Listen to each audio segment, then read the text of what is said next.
Mesdames, Messieurs, bonsoir. Jeudi 29 mars 2018, voici la une du journal.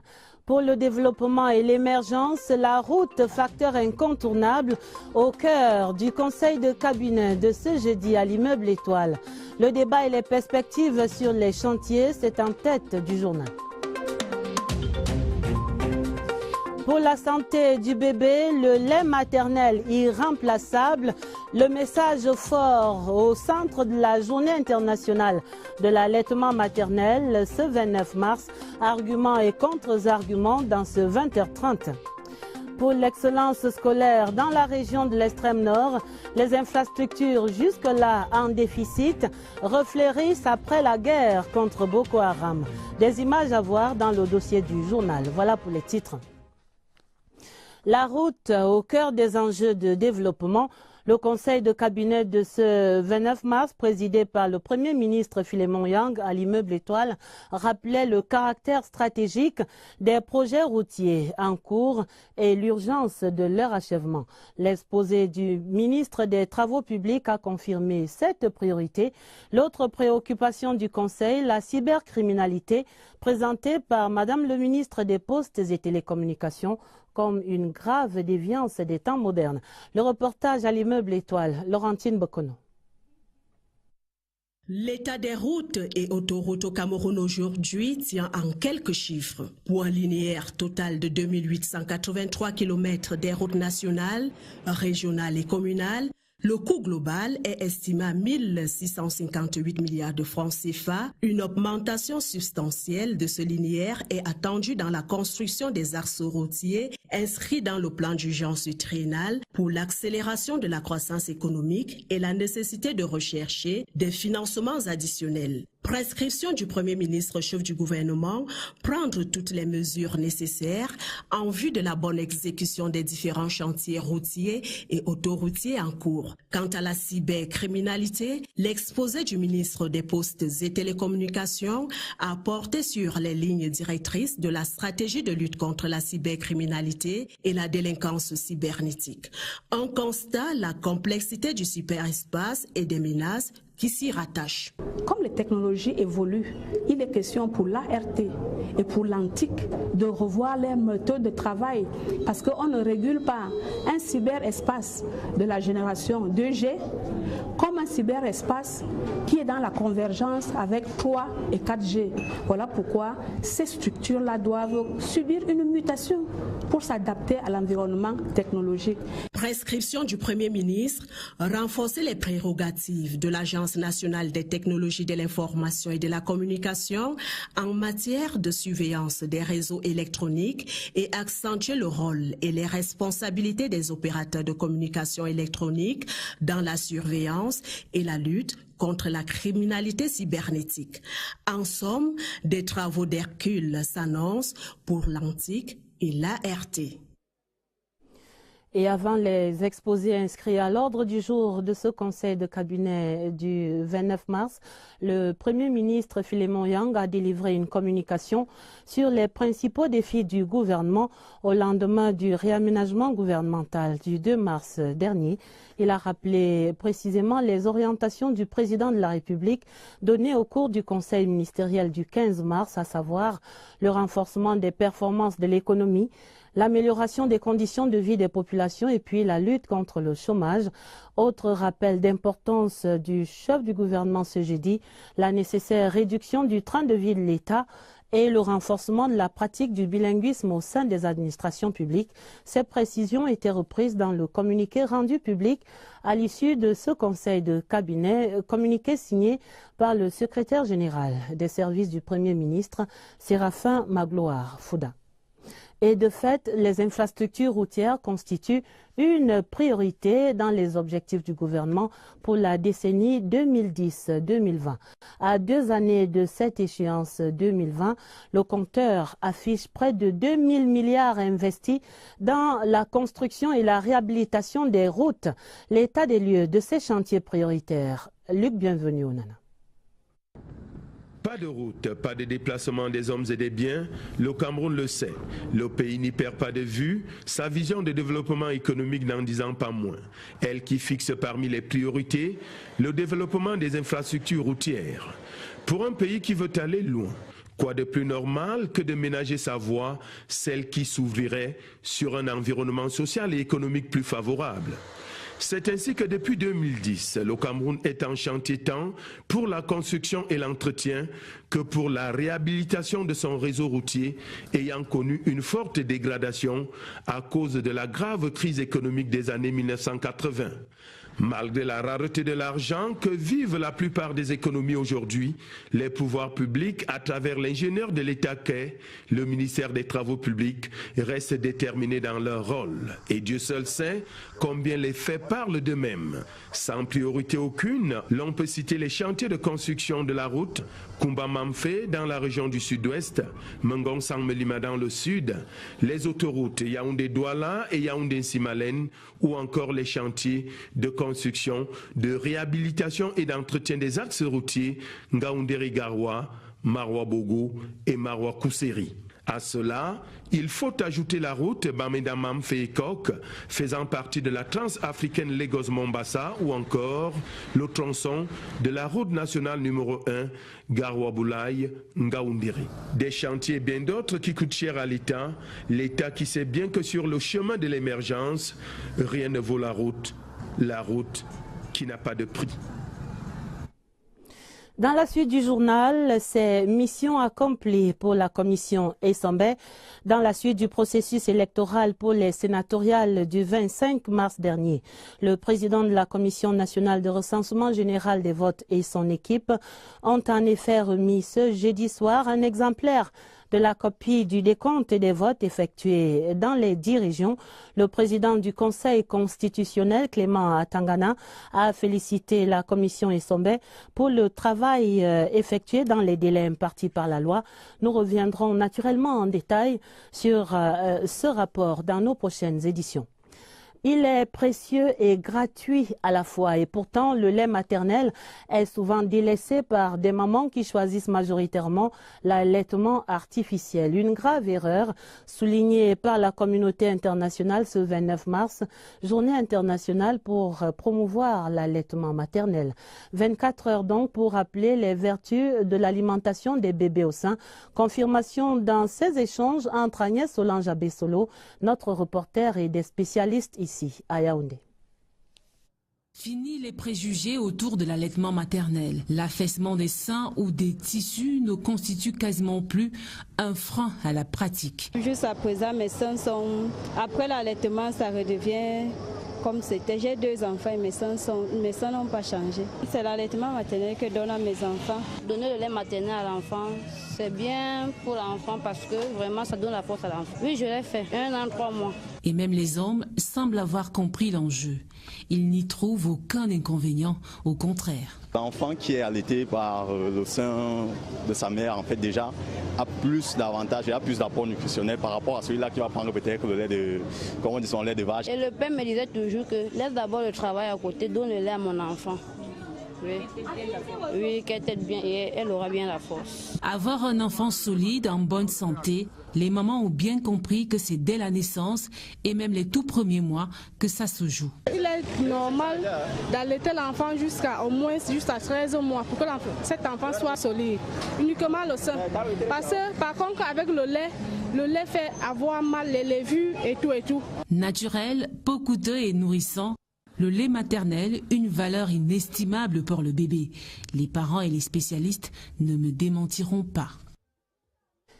Et puisqu'il faut bien un bouc émissaire pour expliquer la réticence de certaines femmes à allaiter leur bébé, certains pointent maintenant un doigt accusateur sur ces hommes qui privilégieraient l'esthétique de leur dame à la santé de leur progéniture.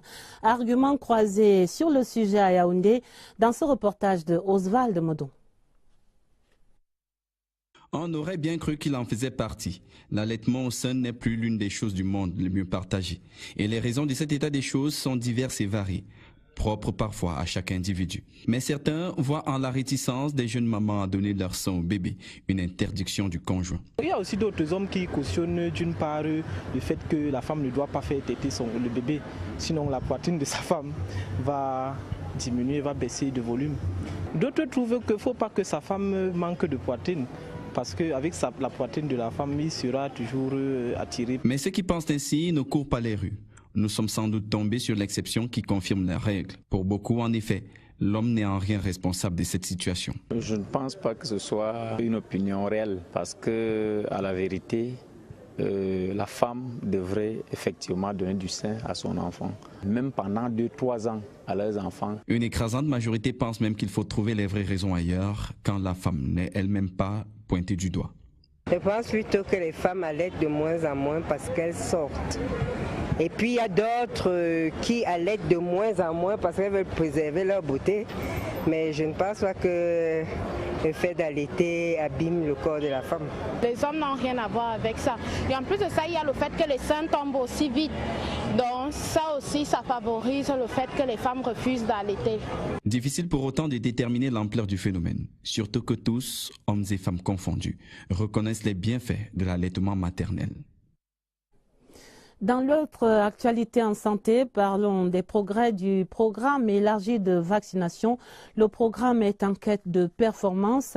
Les acteurs nationaux et les partenaires que sont l'OMS, l'UNICEF et Gavi tenaient la première session de coordination sur le programme ce jeudi, ici à Yaoundé. En ligne de mire, une meilleure cohérence pour le programme national de vaccination. Lucie Colette Avoulo. Les indicateurs de la vaccination au Cameroun sont restés inférieurs aux objectifs fixés. La couverture vaccinale, en 2017, nous n'avons pas tout à fait atteint les 90% qui étaient escomptés. Nous sommes arrivés, je pense, à 86%. L'année 2018 devra donc être marquée par un effort plus soutenu de travail conjoint entre le programme élargi de vaccination et ses partenaires. Il y a quelques régions, notamment la région de l'extrême nord, la région de l'Est et la région du nord-ouest qui n'ont pas atteint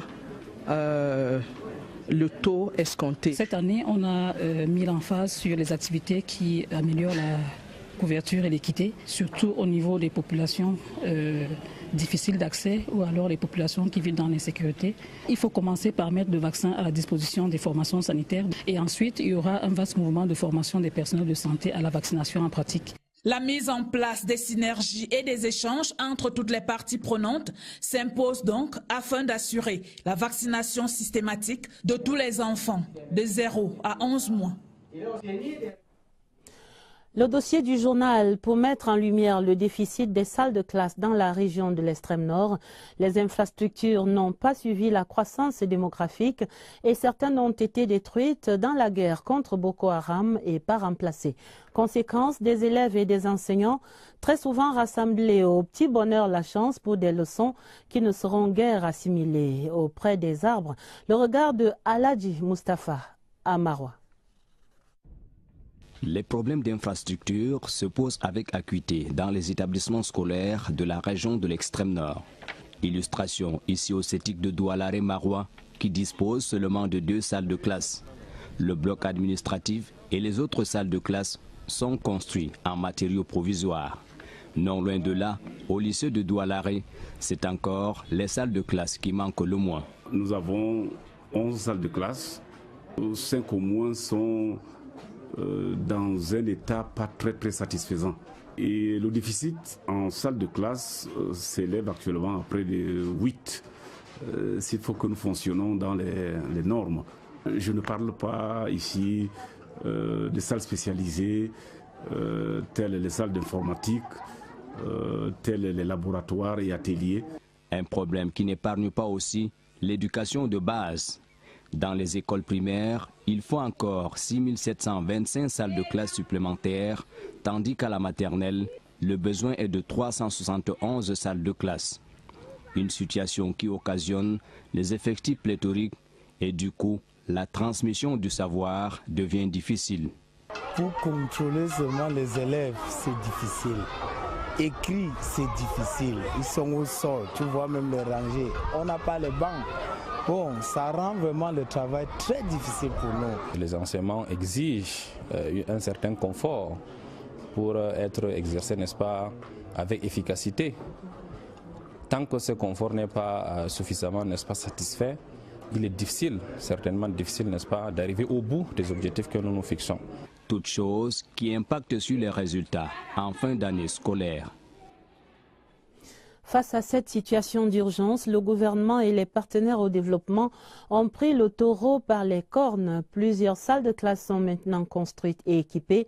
Des établissements scolaires renaissent pour améliorer le confort des élèves et des enseignants. Nous faisons le point à Maroua avec Aladji Mustafa, une fois de plus. L'État et ses partenaires ne ménagent aucun effort pour apporter des solutions à l'insuffisance d'infrastructures dans les établissements scolaires de la région de l'extrême nord. À l'éducation de base, plusieurs projets sont mis en place pour faire face à cette situation. Depuis 2014, le financement au profit de l'extrême nord a augmenté. Par exemple, en 2018, nous avons un financement de 1,755,767 000 francs CFA qui sont destinés aux infrastructures et équipements dans la région de l'extrême nord. Avec la menace Boko Haram, l'extrême nord a reçu des financements dans le cadre du plan d'urgence.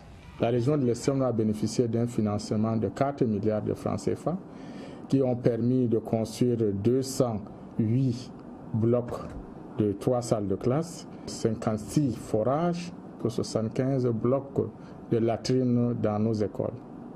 À cela, il faut aussi ajouter la construction et l'équipement de plusieurs écoles, fruits de la coopération entre le Cameroun et ses partenaires. Lorsque l'enfant se trouve dans un environnement attrayant comme le nôtre, il va de soi que nous ayons beaucoup de facilité dans la transmission de connaissances. Les mêmes actions sont menées dans les lycées et collèges de l'extrême nord. C'est le cas ici au lycée technique de Maroua qui a bénéficié du projet d'enseignement secondaire technique. 3 établissements en ont bénéficié dans la République. C'est un projet financé par la Banque islamique de développement à hauteur de 3 milliards. Dans ce projet, il y a le bloc administratif, il y a les ateliers, il y en a 7. Il y a également la salle multimédia, une bibliothèque, 36 salles de classe. Des actions qui vont se poursuivre dans la région de l'extrême nord, qui reste encore une zone d'éducation prioritaire. Le compte à rebours est en marche dans le secteur de l'eau au Cameroun, plus que 30 jours maintenant, et ce sera la fin du contrat d'affermage qui liait l'État du Cameroun à la Camerounaise des eaux, la CDE. Et pourtant, de nombreuses questions préoccupent encore les ménages. Comment donc le passage va s'opérer des anciens abonnements vers cette nouvelle société? Y aura-t-il amélioration dans la qualité ou dans la quantité de l'eau offerte par cette nouvelle structure? Quelques éclairages à Douala, nous allons les chercher avec Léon Bertrand. Tanefo. Le compte à rebours est lancé. Au 1er mai 2018, la production et la distribution de l'eau potable au Cameroun relèveront exclusivement des compétences de la CamWater. Au siège de l'entreprise, on rassure quant à la continuité du service, précisément dans le domaine des abonnements. Je voudrais effectivement rassurer les abonnés CDE qu'au 1er mai, tous deviendront abonnés CamWater. Il n'y aura pas de modalité particulière à remplir, il n'y aura pas de procédure particulière.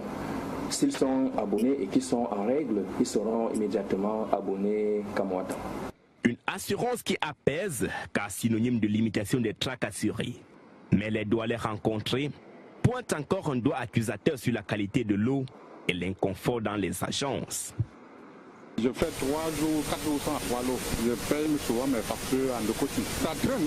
Dès que j'arrive à 8 heures, il faut que je quitte à 11 heures. Préoccupation notée par la CamWater qui promet des jours meilleurs aux utilisateurs. Nous allons utiliser le procédé de paiement qui est mis en place par la CDE et nous allons tout faire pour lui apporter des améliorations, notamment au niveau de la rapidité, au niveau de l'accueil, de la multiplication des caisses pour que quand elles se rendent au niveau de nos guichets, qu'ils soient bien reçus. En ce qui concerne les agences commerciales, la plupart de ces agences seront maintenues. La CAMWater se prépare à reprendre le service public de l'eau potable au Cameroun et dès le mois de mai, les premières évaluations seront faites. Les acteurs du monde rural, eux, célèbrent les 25 ans du Conseil interprofessionnel du cacao et du café et regardent ce soir sur ces filières qui sont au Cameroun en perte de vitesse face à l'effondrement des cours sur le marché international. Et pour la relance, l'interprofession a des solutions. Par exemple, ce programme dénommé New Generation pour rajeunir la force de production et susciter de nouvelles vocations des jeunes entrepreneurs agricoles rencontrés dans ce reportage par notre reporter donc Alvin Gizelze. Ils sont jeunes, moyenne d'âge 31 ans. Ils font partie du programme New Generation, un outil mis en place par le Conseil interprofessionnel du cacao et du café. Le vieillissement du verger est de plus en plus décrié dans la filière. Le rajeunissement de la force de production est, d'après le CICC, un début de solution. J'ai actuellement 4 hectares de cacao. Je suis venu dans la cacaoculture par passion. J'ai tout ce qu'il faut, tout le matériel nécessaire pour lancer une parcelle, mais 1 hectare pour la première année. Des centres de formation agricole accompagnent ces jeunes dans l'amélioration de la qualité et de la productivité. Il y en a beaucoup qui vont en Europe et qui vont mourir dans la mer, alors que nous avons tout au milieu de nous. Le gouvernement rassure, l'avenir reste toujours dans le cacao et le café. C'est un appel que je lance à tous les autres jeunes de venir s'investir précisément dans ces filières et dans d'autres activités, qu'elles soient agricoles ou industrielles, étant assuré que nos chefs d'État, nos dirigeants ont enfin, j'allais dire, placé le curseur à l'endroit en garantissant le débouché. Face à un marché toujours exigeant, le Cameroun a véritablement besoin d'un programme innovant pour une relance durable de la cacaoculture et de la caféiculture. Au bas de cette page économie, je vous donne lecture de cette décision du ministre des Finances qui décide donc, article 1er, M. Mouktar Aladji Alifa, cadre contractuel d'administration, contrôleur financier spécialisé auprès de l'autorité portière nationale, est à compter de la date de signature de la présente décision suspendu de ses fonctions au ministère des Finances pour une durée de 3 mois pour refus de service dû, absentéisme, manquement à l'éthique et à la déontologie professionnelle. Article 2e, le directeur général du budget et le directeur des ressources humaines sont chargés chacun en ce qui le concerne de l'application de la présente décision qui sera enregistrée et publiée partout où besoin sera. C'est signé donc du ministre des Finances Louis-Paul Motazé qui signe cette autre note de service et qui écrit donc Monsieur Rekwa Topet Tite Léonin, inspecteur de la comptabilité matière, contrôleur financier spécialisé auprès de l'autorité aéronautique et à compter de la date de signature de la présente note de service, désigné pour assurer l'expédition des affaires courantes au contrôle financier spécialisé de l'autorité portière nationale en remplacement de M. Mouktar Aladji Alifa, suspendu de ses fonctions. Nous sommes dans la saison pascale et ce jeudi saint, il se tenait dans les temples des célébrations un jeudi saint qui tient en effet une place centrale dans le Triduum. Ce sont les 3 jours qui préparent à la Pâque. Le jeudi saint marqué donc par la symbolique du lavage des pieds et du don de la vie de Jésus-Christ à l'humanité. La célébration de ces symboliques à Yaoundé avec Pierre Binambarga. Jeudi saint, l'Église se souvient de la Sainte Seine, le dernier repas que Jésus-Christ partage avec ses disciples. Nous nous sommes souvenus du dernier repas que Jésus a pris avec ses disciples. Et c'est là que nous avons célébré la Sainte Seine. Dieu n'est plus ce Dieu qui est pour Israël, il est le Dieu qui tient compte de toute l'humanité. Le repas que Jésus offre à ses disciples après avoir enseigné l'humilité à travers l'abaissement et le lavement des pieds, c'est un repas d'alliance. Jeudi saint, Jésus, en quittant son vêtement, choisit volontairement la condition d'esclave en lavant les pieds de ses disciples. C'est le sens du service dans l'Église. Jésus a voulu instituer ce geste pour que ceux qui vont rester à sa place après lui ne confondent pas l'autorité, l'autoritarisme et la tyrannie. C'est aussi un signe de purification. Avant d'aller s'asseoir sur la table avec Jésus, nous avons besoin d'être purifiés, d'où le sacrement de la réconciliation. Jeudi saint, l'un des moments palpitants du Triduum pascal avait notamment le don de l'Eucharistie et le sacerdoce ministériel. Jeudi saint, après la célébration, tous les autels sont dénudés. Toutes les représentations des saints restent sans décoration et sans lumière. Pour tout dire, au cours du Jeudi saint, Jésus, le prêtre éternel et véritable, apprend à ses disciples comment perpétuer son sacrifice. Lui, Jésus, qui s'offre à l'humanité en victime du salut. L'École internationale des forces de sécurité de Yaoundé, l'EIFORCE, tenait son conseil d'administration. C'était hier, mercredi, à Yaoundé. Le conseil, qui est présidé par le ministre de la Défense, a entériné l'institution d'une caisse d'avance pour offrir une marge de manœuvre financière à cette institution. Pierre Evembe. Depuis 2016, le top management de l'École internationale des forces de sécurité a connu des changements qui n'ont certes pas affecté la continuité de l'administration, mais les instruments d'implémentation de la vision de la vocation internationale de ce centre d'excellence africain mené par le président Paul Biya. Le conseil d'administration, présidé par le ministre délégué à la présidence chargé de la défense et par ailleurs président du dit conseil, Joseph Petit-Assomo, a permis d'examiner et d'adopter un certain nombre d'actions majeures pour hisser l'EIFORCE sur le toit de la formation dans le secteur des opérations de maintien de la paix. Le Conseil, à l'unanimité, a adopté des documents qui lui ont été présentés, notamment le rapport de performance définitif, ainsi que le rapport du contrôleur financier spécialisé de l'EIFORCE. Pour renforcer la marge de manœuvre de cette école, qui accueille 2 officiers de gendarmerie et fonctionnaires de police du Cameroun, d'Afrique et du monde, la création d'une caisse d'avance a été adoptée. Le général de brigade André Patrice Bitoté, dont la nomination est encore chaude, devra veiller sur l'aboutissement total et complet du processus de certification onusienne en très bonne voie. Le Cameroun, un pays fondamentalement attaché à la paix, entend irradier à travers l'EIFORCE le monde des opérations de consolidation de cette paix, avec cette particularité, une paix made in Cameroun. Et nous allons à Douala pour la grande enquête du journal à la découverte du lieu dit Bois des Singes. C'est dans le 2e arrondissement de la capitale économique. Le site abrite le cimetière éponyme, le cimetière du Bois des Singes économique. Le site abrite le cimetière éponyme, le cimetière du Bois des Singes. En réalité, une mangrove qui subit depuis quelques années maintenant l'assaut des populations estimées là-bas à quelques 12 000 âmes installées.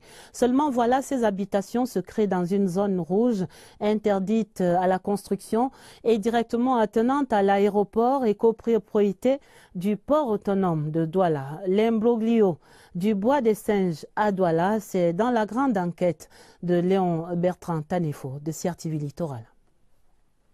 Au départ, c'était Djindé, du nom d'un cours d'eau, qui sépare les arrondissements du Douala 2e et 3e.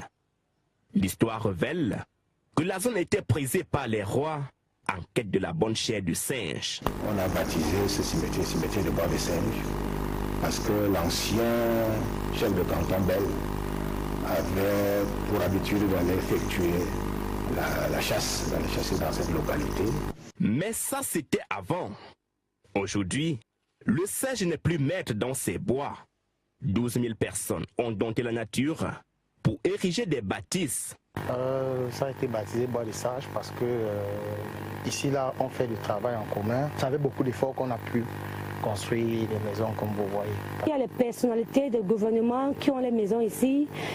Bon, je trouve que c'est un peu autorisé, puisque si les personnalités peuvent construire ici, donc les citoyens comme nous pouvons aussi en profiter. Un calme pourtant relatif, puisque tout le monde n'est pas logé à la même enseigne. Si là c'est Tanga Nord, ici c'est Tanga Sud. L'occupation illégale du bois des singes impacte sur les activités du port autonome de Douala et perturbe aussi le trafic sur les routes du ciel. L'État a déjà octroyé une déclaration d'utilité publique pour que le port puisse étendre sa zone, qui va englober une partie de Yupoué et pratiquement toute cette zone dite de bois de singe. Le fait que ces installations aujourd'hui sont envahies par des riverains crée donc la non-protection des zones sensibles de cet équipement. Cette perméabilité ou bien cette approche des riverains dans la zone aéroportuaire crée des actes de sabotage et de vandalisme des équipements aéroportuaires. Et si rien n'est fait pour inverser la tendance, la pérennité de l'aéroport international de Douala pourrait être compromise. Sur le terrain, l'autorité administrative prend déjà des mesures pour limiter la progression. Des mesures qui peinent jusqu'ici à être efficientes dans ce lieu où le bois et les singes ont quasiment disparu.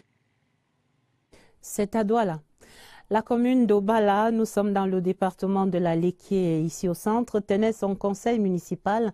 C'était hier, mercredi. Sur la table des conseillers, les comptes 2017 et puis l'évaluation de l'exercice en cours. Le compte rendu des travaux.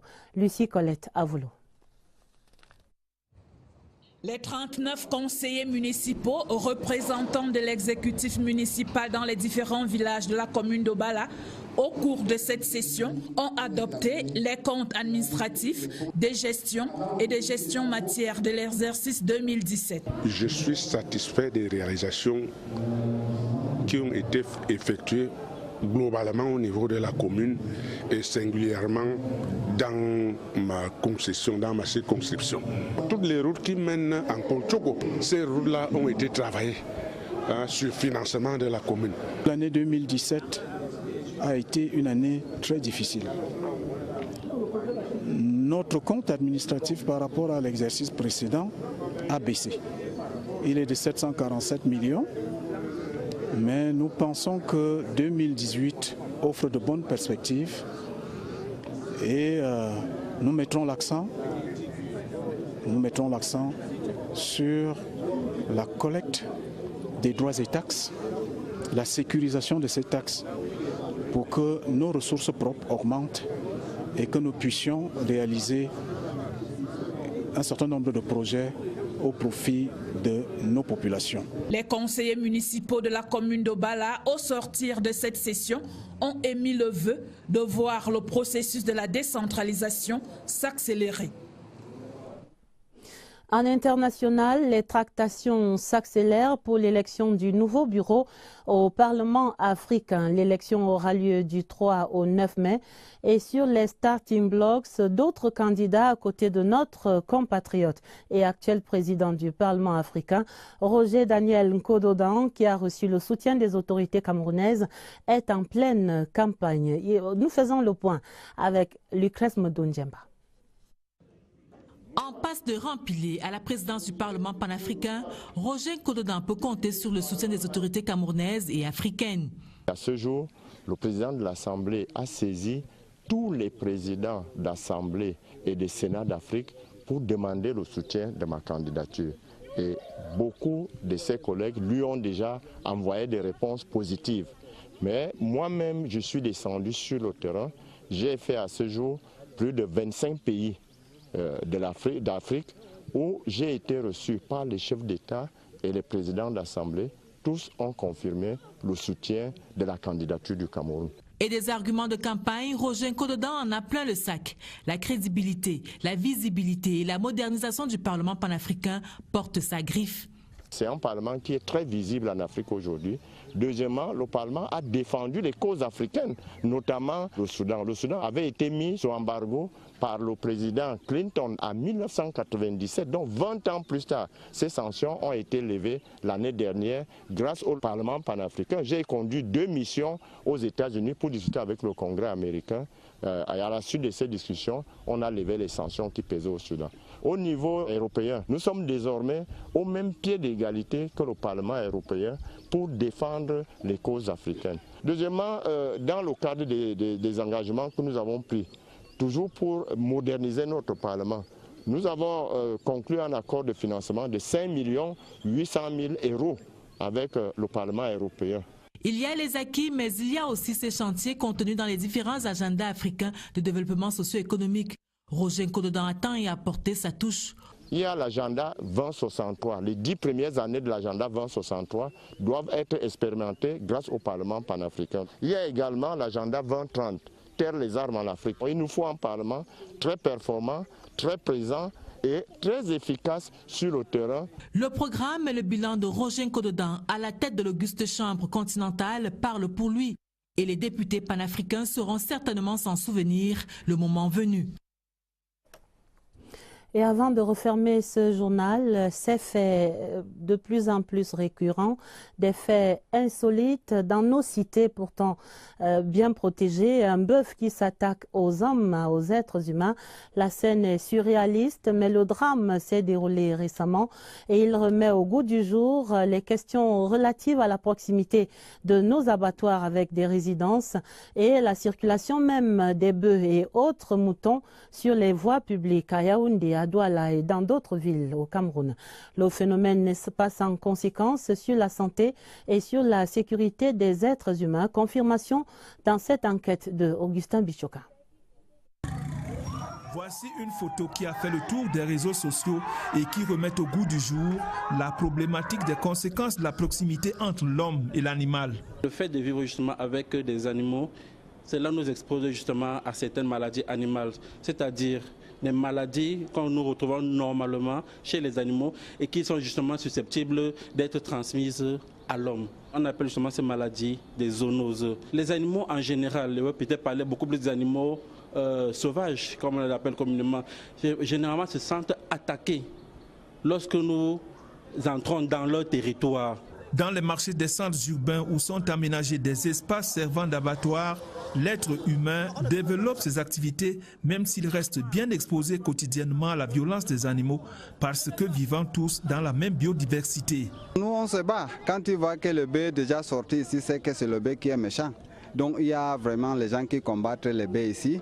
Quand le bœuf est déjà parti en combat, on appelle ça un combat. Il y a vraiment les gens qu'on doit chercher ici. Les gens là sont là, on les connaît. Dans la recherche de la pitance, hommes, femmes, enfants se battent dans ces milieux où manque de visibilité le dispositif sécuritaire et mesures d'hygiène. Je suis ici depuis 2 ans et demi, donc je me bats ici avec le bœuf. Le bœuf, vraiment, le bœuf compliqué. Hein? Quand tu le vois comme ça, vraiment, de temps en temps, le bœuf peut devenir méchant. Donc nous sommes ici en danger. Quand tu es ici avec le bœuf, tu dois faire très attention. La loi existe. Sa réaction pourrait contribuer à réduire ces accidents survenant au contact de l'homme avec les animaux. Prudence donc dans ces environnements dangereux. La fin de ce 20h30 et pour l'essentiel, nous retenons que pour le développement et l'émergence, la route facteur incontournable était au cœur du conseil de cabinet de ce jeudi à l'immeuble Étoile. Également débattu la cybercriminalité. Pour la santé du bébé, le lait maternel est irremplaçable. C'était le message au cœur de la Journée internationale de l'allaitement maternel ce 29 mars à travers la planète. Et puis pour l'excellence scolaire dans la région de l'extrême nord, les infrastructures jusque-là en déficit refleurissent après la guerre contre Boko Haram. Des salles de classe sont construites et équipées par le gouvernement et par les partenaires au développement. La fin du 20h30 préparé avec la collaboration de Christelle Fouda. Vous aurez d'autres informations à minuit avec Nicole Doudou et Baldwin Sama pour les éditions du 20h30 du week-end. Retrouvez dès demain Karine Olive Yabit. D'avance, je vous dis très bon week-end. Très bon week-end Pascal et à lundi 20h30.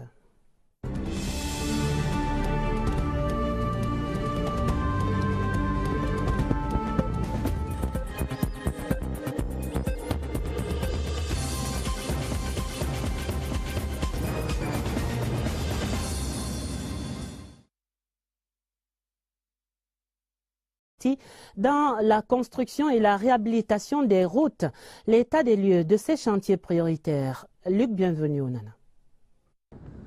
Pas de route, pas de déplacement des hommes et des biens, le Cameroun le sait. Le pays n'y perd pas de vue sa vision de développement économique n'en disant pas moins. Elle qui fixe parmi les priorités le développement des infrastructures routières. Pour un pays qui veut aller loin, quoi de plus normal que de ménager sa voie, celle qui s'ouvrirait sur un environnement social et économique plus favorable.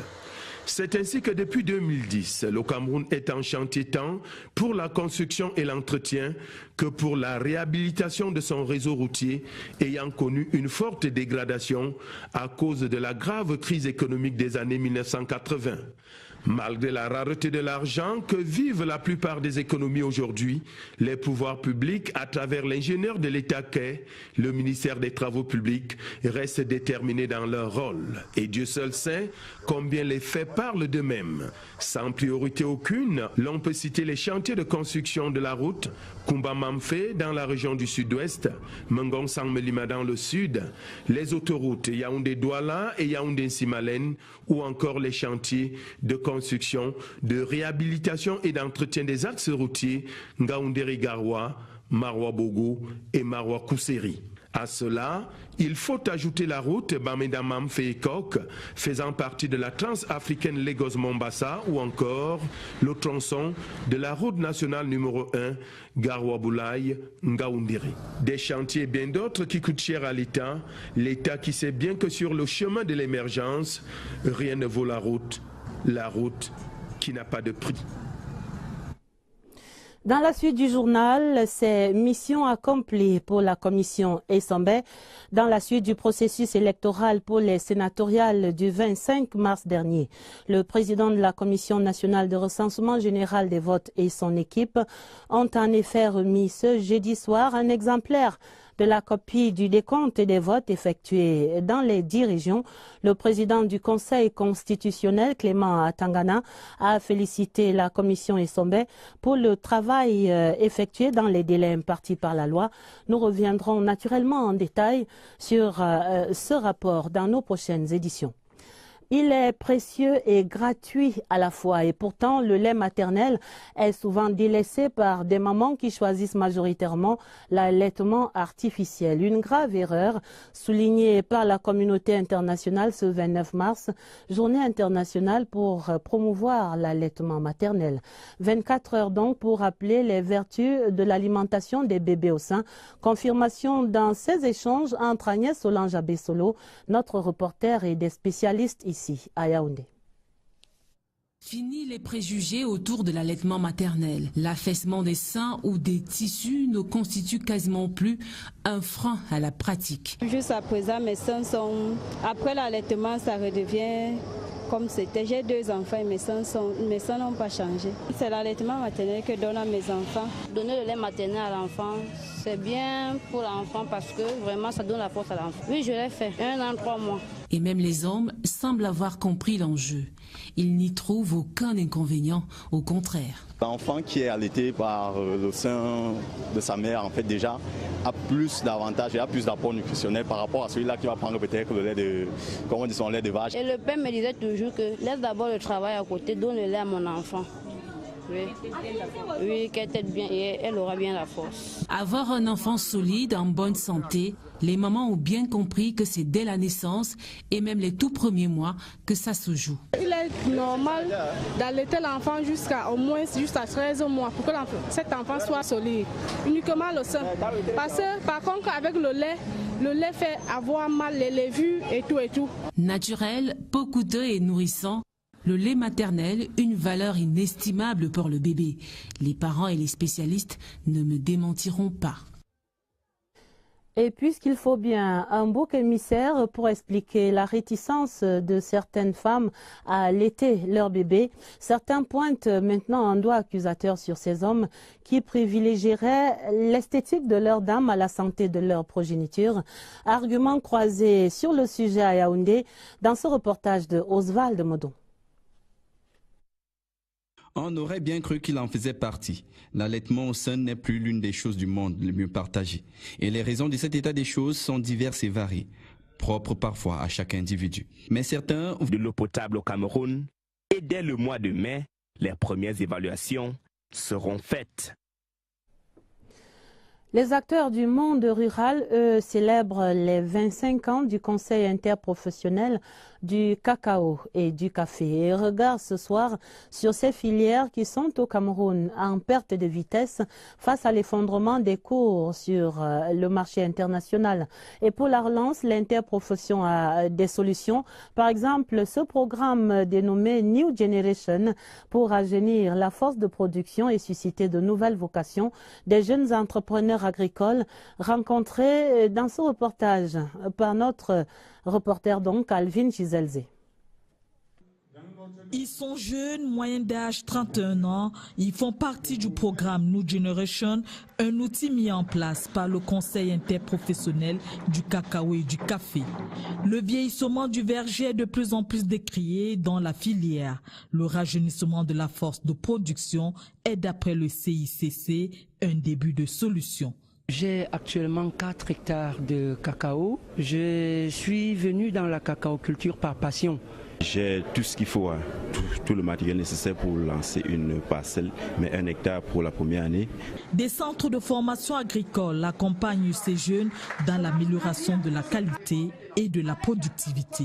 Il y en a beaucoup qui vont en Europe et qui vont mourir dans la mer, alors que nous avons tout au milieu de nous. Le gouvernement rassure, l'avenir reste toujours dans le cacao et le café. C'est un appel que je lance à tous les autres jeunes de venir s'investir précisément dans ces filières et dans d'autres activités, qu'elles soient agricoles ou industrielles, étant assuré que nos chefs d'État, nos dirigeants ont enfin, j'allais dire, placé le curseur à l'endroit en garantissant le débouché. Face à un marché toujours exigeant, le Cameroun a véritablement besoin d'un programme innovant pour une relance durable de la cacaoculture et de la caféiculture. Au bas de cette page économie, je vous donne lecture de cette décision du ministre des Finances qui décide donc, article 1er, M. Mouktar Aladji Alifa, cadre contractuel d'administration, contrôleur financier spécialisé auprès de l'autorité portière nationale, est à compter de la date de signature de la présente décision suspendu de ses fonctions au ministère des Finances pour une durée de 3 mois pour refus de service dû, absentéisme, manquement à l'éthique et à la déontologie professionnelle. Article 2e, le directeur général du budget et le directeur des ressources humaines sont chargés chacun ce qui le concerne de l'application de la présente décision qui sera enregistrée et publiée partout où besoin sera. C'est signé donc du ministre des Finances Louis-Paul Motazé qui signe cette autre note de service et qui écrit donc Monsieur Rekwa Topet Tite Léonin, inspecteur de la comptabilité matière, contrôleur financier spécialisé auprès de l'autorité aéronautique et à compter de la date de signature de la présente note de service, désigné pour assurer l'expédition des affaires courantes au contrôle financier spécialisé de l'autorité portière nationale en remplacement de M. Mouktar Aladji Alifa, suspendu de ses fonctions. Nous sommes dans la saison pascale et ce jeudi saint, il se tenait dans les temples des célébrations. Un jeudi saint qui tient en effet une place centrale dans le Triduum. Ce sont les 3 jours qui préparent à la Pâque. Le jeudi saint marqué donc par la symbolique du lavage des pieds et du don de la vie de Jésus-Christ à l'humanité. La célébration de ces symboliques à Yaoundé avec Pierre Binambarga. Jeudi saint, l'Église se souvient de la Sainte Seine, le dernier repas que Jésus-Christ partage avec ses disciples. Nous nous sommes souvenus du dernier repas que Jésus a pris avec ses disciples. Et c'est là que nous avons célébré la Sainte Seine. Dieu n'est plus ce Dieu qui est pour Israël, il est le Dieu qui tient compte de toute l'humanité. Le repas que Jésus offre à ses disciples après avoir enseigné l'humilité à travers l'abaissement et le lavement des pieds, c'est un repas d'alliance. Jeudi saint, Jésus, en quittant son vêtement, choisit volontairement la condition d'esclave en lavant les pieds de ses disciples. C'est le sens du service. Voit en la réticence des jeunes mamans à donner leur sang au bébé, une interdiction du conjoint. Il y a aussi d'autres hommes qui cautionnent d'une part le fait que la femme ne doit pas faire téter le bébé, sinon la poitrine de sa femme va diminuer, va baisser de volume. D'autres trouvent qu'il ne faut pas que sa femme manque de poitrine, parce qu'avec la poitrine de la femme, il sera toujours attiré. Mais ceux qui pensent ainsi ne courent pas les rues. Nous sommes sans doute tombés sur l'exception qui confirme la règle. Pour beaucoup, en effet, l'homme n'est en rien responsable de cette situation. Je ne pense pas que ce soit une opinion réelle, parce que, à la vérité, la femme devrait effectivement donner du sein à son enfant, même pendant 2-3 ans à leurs enfants. Une écrasante majorité pense même qu'il faut trouver les vraies raisons ailleurs, quand la femme n'est elle-même pas pointée du doigt. Je pense plutôt que les femmes allaitent de moins en moins parce qu'elles sortent. Et puis il y a d'autres qui allaitent de moins en moins parce qu'elles veulent préserver leur beauté. Mais je ne pense pas que le fait d'allaiter abîme le corps de la femme. Les hommes n'ont rien à voir avec ça. Et en plus de ça, il y a le fait que les seins tombent aussi vite. Donc ça aussi, ça favorise le fait que les femmes refusent d'allaiter. Difficile pour autant de déterminer l'ampleur du phénomène, surtout que tous, hommes et femmes confondus, reconnaissent les bienfaits de l'allaitement maternel. Dans l'autre actualité en santé, parlons des progrès du programme élargi de vaccination. Le programme est en quête de performance. Les acteurs nationaux et les partenaires que sont l'OMS, l'UNICEF et Gavi tenaient la première session de coordination sur le programme ce jeudi, ici à Yaoundé. En ligne de mire, une meilleure cohérence pour le programme national de vaccination. Lucie Colette Avoulo. Les indicateurs de la vaccination au Cameroun sont restés inférieurs aux objectifs fixés. La couverture vaccinale, en 2017, nous n'avons pas tout à fait atteint les 90% qui étaient escomptés. Nous sommes arrivés, je pense, à 86%. L'année 2018 devra donc être marquée par un effort plus soutenu de travail conjoint entre le programme élargi de vaccination et ses partenaires. Il y a quelques régions, notamment la région de l'extrême nord, la région de l'Est et la région du nord-ouest qui n'ont pas atteint le taux escompté. Cette année, on a mis l'emphase sur les activités qui améliorent la couverture et l'équité, surtout au niveau des populations difficiles d'accès ou alors les populations qui vivent dans l'insécurité. Il faut commencer par mettre le vaccin à la disposition des formations sanitaires et ensuite il y aura un vaste mouvement de formation des personnels de santé à la vaccination en pratique. La mise en place des synergies et des échanges entre toutes les parties prenantes s'impose donc afin d'assurer la vaccination systématique de tous les enfants de 0 à 11 mois. Le dossier du journal pour mettre en lumière le déficit des salles de classe dans la région de l'extrême nord. Les infrastructures n'ont pas suivi la croissance démographique et certaines ont été détruites dans la guerre contre Boko Haram et pas remplacées.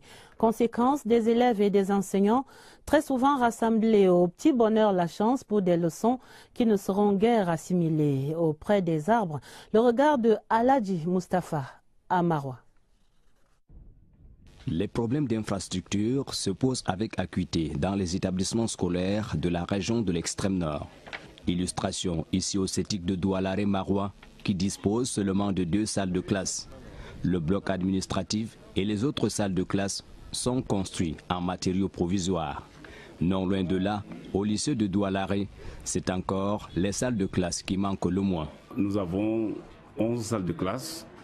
5 au moins sont dans un état pas très satisfaisant. Et le déficit en salle de classe s'élève actuellement à près de 8. S'il faut que nous fonctionnons dans les normes. Je ne parle pas ici de salles spécialisées, telles les salles d'informatique, tels les laboratoires et ateliers. Un problème qui n'épargne pas aussi l'éducation de base. Dans les écoles primaires, il faut encore 6 725 salles de classe supplémentaires, tandis qu'à la maternelle, le besoin est de 371 salles de classe. Une situation qui occasionne les effectifs pléthoriques et du coup, la transmission du savoir devient difficile. Pour contrôler seulement les élèves, c'est difficile. Écrit, c'est difficile. Ils sont au sol, tu vois même les rangées. On n'a pas les bancs. Bon, ça rend vraiment le travail très difficile pour nous. Les enseignements exigent un certain confort pour être exercé, n'est-ce pas, avec efficacité. Tant que ce confort n'est pas suffisamment, n'est-ce pas, satisfait, il est difficile, certainement difficile, n'est-ce pas, d'arriver au bout des objectifs que nous nous fixons. Toute chose qui impacte sur les résultats en fin d'année scolaire. Face à cette situation d'urgence, le gouvernement et les partenaires au développement ont pris le taureau par les cornes. Plusieurs salles de classe sont maintenant construites et équipées. Des établissements scolaires renaissent pour améliorer le confort des élèves et des enseignants. Nous faisons le point à Maroua avec Aladji Mustafa, une fois de plus. L'État et ses partenaires ne ménagent aucun effort pour apporter des solutions à l'insuffisance d'infrastructures dans les établissements scolaires de la région de l'extrême nord. À l'éducation de base, plusieurs projets sont mis en place pour faire face à cette situation. Depuis 2014, le financement au profit de l'extrême nord a augmenté. Par exemple, en 2018, nous avons un financement de 1,755,767 000 francs CFA qui sont destinés aux infrastructures et équipements dans la région de l'extrême nord. Avec la menace Boko Haram, l'extrême nord a reçu des financements dans le cadre du plan d'urgence.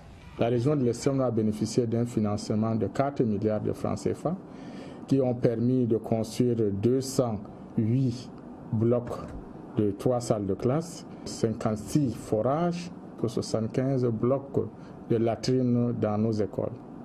À cela, il faut aussi ajouter la construction et l'équipement de plusieurs écoles, fruits de la coopération entre le Cameroun et ses partenaires. Lorsque l'enfant se trouve dans un environnement attrayant comme le nôtre, il va de soi que nous ayons beaucoup de facilité dans la transmission de connaissances. Les mêmes actions sont menées dans les lycées et collèges de l'extrême nord. C'est le cas ici au lycée technique de Maroua qui a bénéficié du projet d'enseignement secondaire technique. 3 établissements en ont bénéficié dans la République. C'est un projet financé par la Banque islamique de développement à hauteur de 3 milliards. Et dans ce projet, il y a le bloc administratif, il y a les ateliers, il y en a 7.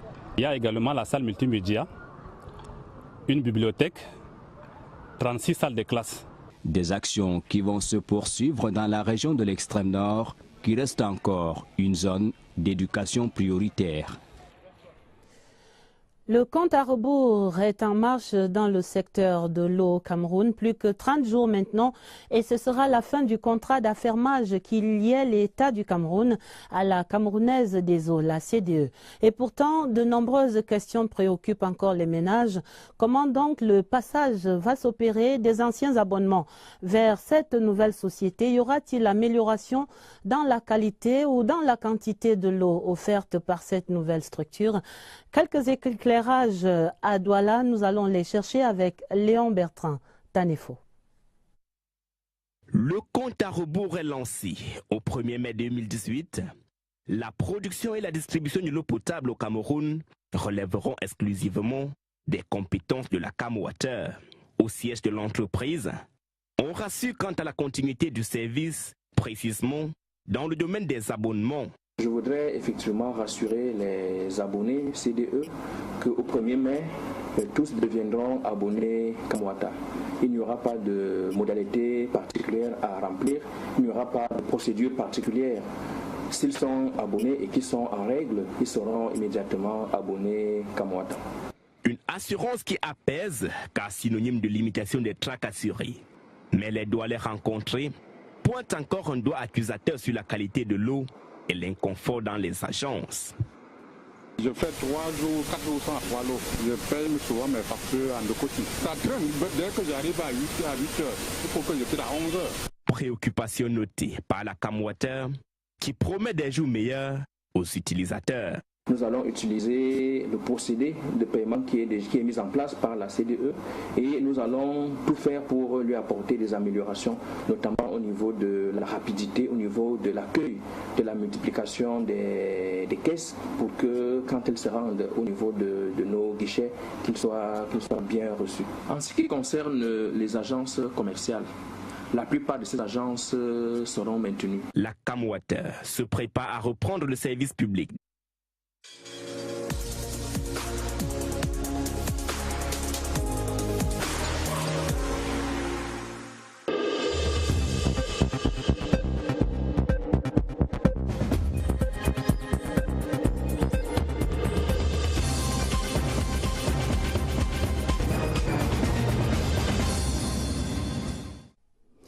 Mesdames, Messieurs, bonsoir. Jeudi 29 mars 2018, voici la une du journal. Pour le développement et l'émergence, la route, facteur incontournable au cœur du conseil de cabinet de ce jeudi à l'immeuble Étoile. Le débat et les perspectives sur les chantiers, c'est en tête du journal. Pour la santé du bébé, le lait maternel irremplaçable, le message fort au centre de la journée internationale de l'allaitement maternel ce 29 mars, arguments et contre-arguments dans ce 20h30. Pour l'excellence scolaire dans la région de l'extrême nord, les infrastructures jusque-là en déficit refleurissent après la guerre contre Boko Haram. Des images à voir dans le dossier du journal. Voilà pour les titres. La route au cœur des enjeux de développement. Le conseil de cabinet de ce 29 mars, présidé par le Premier ministre Philémon Yang à l'immeuble Étoile, rappelait le caractère stratégique des projets routiers en cours et l'urgence de leur achèvement. L'exposé du ministre des Travaux publics a confirmé cette priorité. L'autre préoccupation du conseil, la cybercriminalité, présentée par Madame le ministre des Postes et Télécommunications, comme une grave déviance des temps modernes. Le reportage à l'immeuble Étoile, Laurentine Bokono. L'état des routes et autoroutes au Cameroun aujourd'hui tient en quelques chiffres. Pour un linéaire total de 2883 km des routes nationales, régionales et communales, le coût global est estimé à 1658 milliards de francs CFA. Une augmentation substantielle de ce linéaire est attendue dans la construction des axes routiers inscrits dans le plan d'urgence triennal pour l'accélération de la croissance économique et la nécessité de rechercher des financements additionnels. Prescription du Premier ministre chef du gouvernement, prendre toutes les mesures nécessaires en vue de la bonne exécution des différents chantiers routiers et autoroutiers en cours. Quant à la cybercriminalité, l'exposé du ministre des Postes et Télécommunications a porté sur les lignes directrices de la stratégie de lutte contre la cybercriminalité et la délinquance cybernétique. On constate la complexité du cyberespace et des menaces qui s'y rattachent. Comme les technologies évoluent, il est question pour l'ART et pour l'antique de revoir les méthodes de travail parce qu'on ne régule pas un cyberespace de la génération 2G comme un cyberespace qui est dans la convergence avec 3 et 4G. Voilà pourquoi ces structures-là doivent subir une mutation pour s'adapter à l'environnement technologique. Prescription du Premier ministre, renforcer les prérogatives de l'agence l'Agence nationale des technologies de l'information et de la communication en matière de surveillance des réseaux électroniques et accentuer le rôle et les responsabilités des opérateurs de communication électronique dans la surveillance et la lutte contre la criminalité cybernétique. En somme, des travaux d'Hercule s'annoncent pour l'Antique et l'ART. Et avant les exposés inscrits à l'ordre du jour de ce conseil de cabinet du 29 mars, le Premier ministre Philémon Yang a délivré une communication sur les principaux défis du gouvernement au lendemain du réaménagement gouvernemental du 2 mars dernier. Il a rappelé précisément les orientations du président de la République données au cours du conseil ministériel du 15 mars, à savoir le renforcement des performances de l'économie, l'amélioration des conditions de vie des populations et puis la lutte contre le chômage. Autre rappel d'importance du chef du gouvernement ce jeudi, la nécessaire réduction du train de vie de l'État et le renforcement de la pratique du bilinguisme au sein des administrations publiques. Ces précisions étaient reprises dans le communiqué rendu public à l'issue de ce conseil de cabinet, communiqué signé par le secrétaire général des services du Premier ministre, Séraphin Magloire Fouda. Et de fait, les infrastructures routières constituent une priorité dans les objectifs du gouvernement pour la décennie 2010-2020. À 2 années de cette échéance 2020, le compteur affiche près de 2 000 milliards investis